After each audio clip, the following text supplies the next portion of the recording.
छत्रपती संभाजीनगरमध्ये सिमेंटचे कॉन्क्रीटचे तुकडे हे रेल्वे रुळावरती ठेवण्यात आलेले आहेत। अज्ञात व्यक्तीने सिमेंटचे तुकडे हे रेल्वे रुळावरती ठेवल्याचं कळतंय।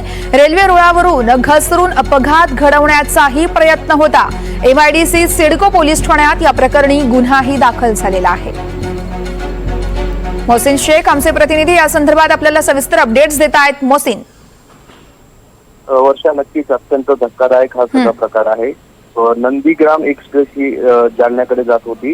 छत्रपती संभाजीनगरवरून ही जात असताना केंद्रीत जवळ जे रेल्वे स्थानक आहे त्या ठिकाणी अज्ञात व्यक्तीने सिमेंट कॉन्क्रीटचे तुकडे हे जी रूळ आहे, रेल्वेपट्टी आहे त्यावर ठेवले होते आणि यामागचा हेतू हा मोठा घातपात करण्याचा असल्याचा संशय पोलिसांना आहे, जेणेकरून ही रेल्वे जी आहे तर ती घसरावी आणि मोठा अपघात व्हावा असा सगळा हेतू असावा। आणि त्या दृष्टीने आता पोलिसांनी या सगळ्या प्रकरणात सिडको एमआयडीसी पोलीस ठाण्यात गुन्हा देखील दाखल करण्यात आलेला आहे।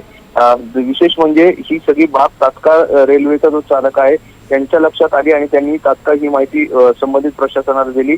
त्यामुळे यानंतर येणाऱ्या गाड्या ज्या आहेत तर त्या धोका टळलेला आहे। मात्र जी ही मालगाडी होती त्याच्या कॅटल गार्डचं जे आहे तर नुकसान झाल्याचं देखील माहिती मिळते आहे। त्यामुळे हा सगळ्या घातपाताचा प्रकार असावा आणि त्यामुळे आता या सगळ्या प्रकरणात पोलीस जे आहे तर तपास करतात आणि या प्रकरणात गुन्हा देखील दाखल करण्यात आलेला आहे। मात्र हा अत्यंत गंभीर प्रकार आहे।